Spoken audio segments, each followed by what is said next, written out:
जब आप आध्यात्मिक मार्ग पर चलते हैं तो ये प्रश्न और ये संघर्ष होता है कि मुझे कितनी आध्यात्मिक प्रक्रिया करनी चाहिए और जिसे भी जीवन कहते हैं वो कितना करना चाहिए। और ज्यादातर लोगों का संघर्ष ये है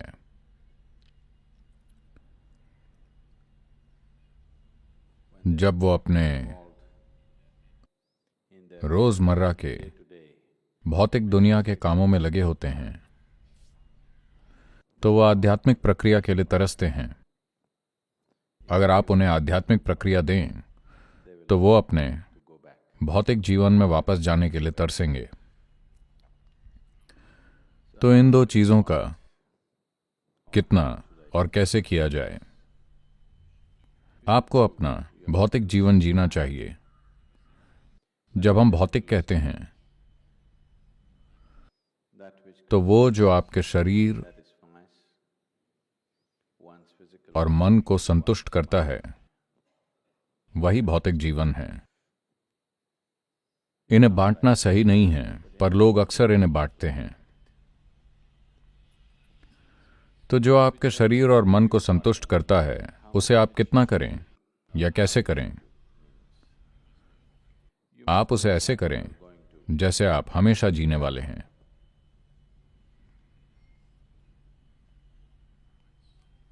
अपनी आध्यात्मिक प्रक्रिया कितनी या कैसे करें। आप उसे ऐसे करें जैसे आज आपका आखिरी दिन है।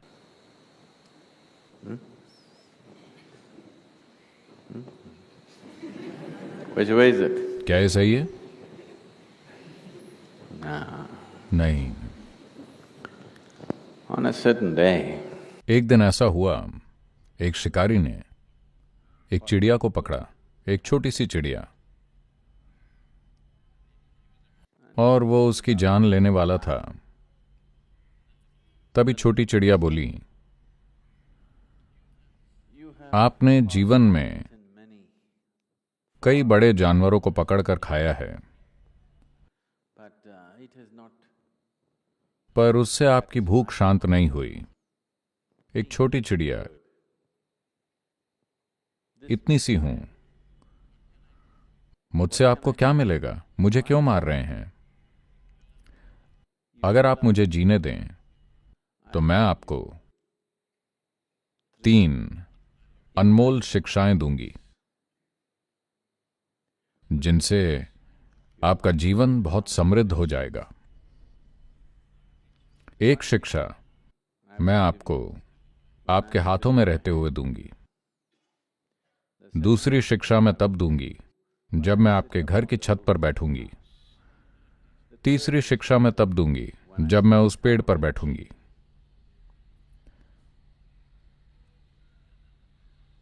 तब शिकारी ने उस चिड़िया को देखा, ये तो भूख बढ़ाने के भी काम नहीं आएगी, बहुत छोटी है।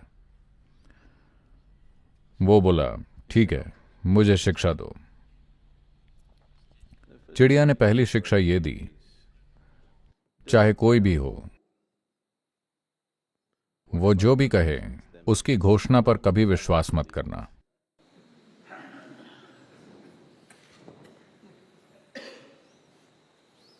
उसके हाथ से उड़कर वो छत पर जाकर बैठ गई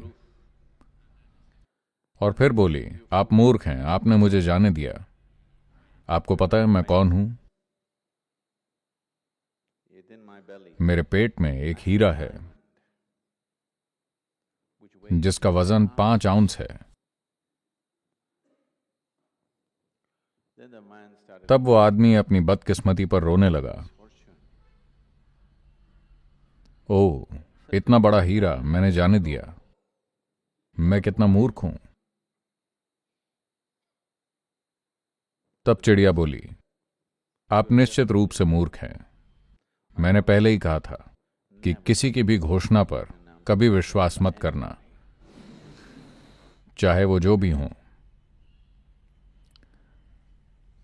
देखिए, मेरा वजन बस 2 आउंस है।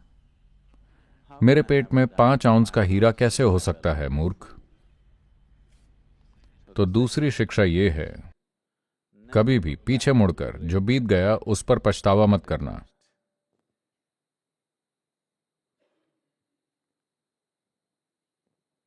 और फिर उड़कर वो पेड़ पर जाकर बैठ गई।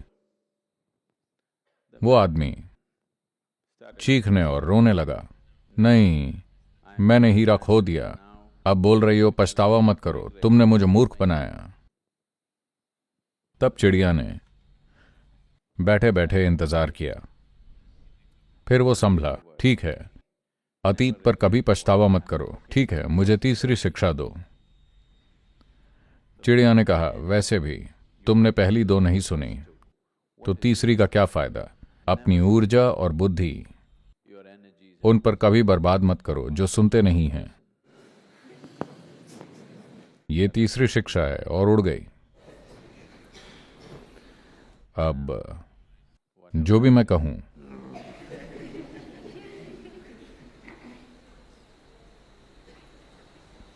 ये काम नहीं करेगा।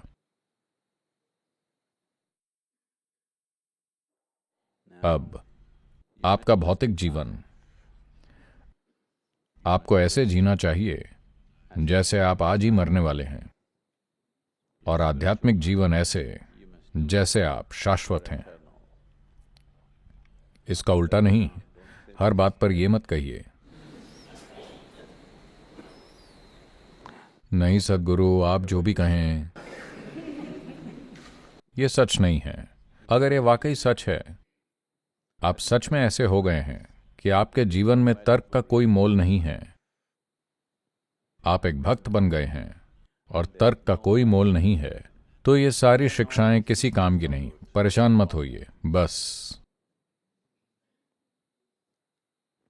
जब हम 90 दिन का होलनेस प्रोग्राम कर रहे थे, वहां हमने जीवन के कई ऐसे पहलू खोज कर उजागर किए जो उन्होंने कभी संभव नहीं माने थे। जैसे जैसे हम आगे बढ़े, हर बार मैं एक सवाल करके पूछता, हां या ना। कुछ समय बाद वो, कम से कम उनमें से कुछ का तर्क बिल्कुल हार गया। वो बोले, कोई मतलब नहीं है सद्गुरु, हम हां ना कह रहे हैं, कोई फायदा नहीं, हम तो हां और हां हैं। एक दिन जब मैं आया तो उन्होंने एक बड़े बोर्ड पर लिखा हुआ था, सद्गुरु हां और हां।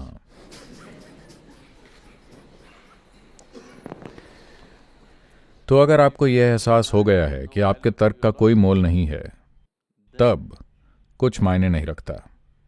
आपको यह करने की भी जरूरत नहीं है, आपको हां कहने की भी जरूरत नहीं है। पर जब तक आप तर्क से जीते हैं, तो कोई कुछ भी कहे, आपको उसे अपने तर्क की कसौटी पर कसना होगा। क्योंकि अगर आप ऐसा नहीं करते तो आपका तर्क विकसित नहीं होगा। तर्क एक भयानक चीज है अगर वो शुरुआती अवस्था में हो तो। अगर आप अपने तर्क को रिफाइन करें तो ये मुक्ति का मार्ग बन सकता है। अगर आप इसकी शुद्धि करें तो ये आपकी मुक्ति की सीढ़ी बन सकता है। अगर वो शुरुआती अवस्था में है तो वो एक भयानक चीज है। वो आपको हर चीज से रोककर हर चीज पर शक करने वाला बनाता है।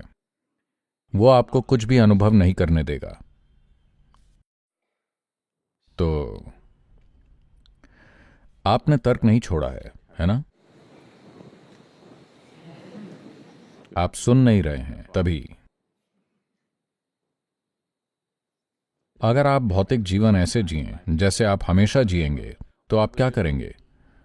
आप 1663 जोड़ी जूते खरीदेंगे। मैं अमेरिका में किसी के घर गया और मैं वहां बैठा था और फिर मुझे बाथरूम जाना था।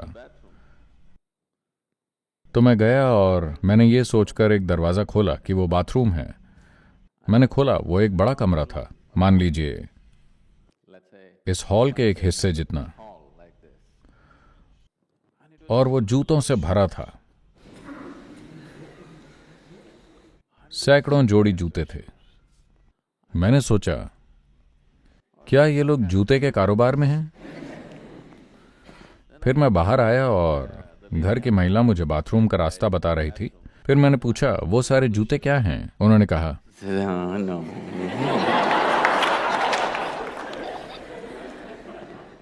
2 दर्जन नहीं, सैकड़ों जूते। मैं 12 जन्मों के लिए जूते खरीद रही हूं। मैंने खरीद कर रखे हैं, अगर मैं वापस आऊं और मेरे अगले जीवन में जूतों की कीमत ज्यादा हो तो मैंने पहले ही खरीद लिए हैं। तो अपना भौतिक जीवन ऐसे मत जिएं जैसे आप हमेशा जिएंगे। अपना भौतिक जीवन ऐसे जिएं जैसे आज आखिरी दिन है, और आध्यात्मिक जीवन ऐसे जिएं जैसे आप शाश्वत हैं। तो बिना सुने, बिना अपना तर्क लगाए हाँ मत कहिए, जब तक कि आप बस हाँ और हाँ न बन जाएं।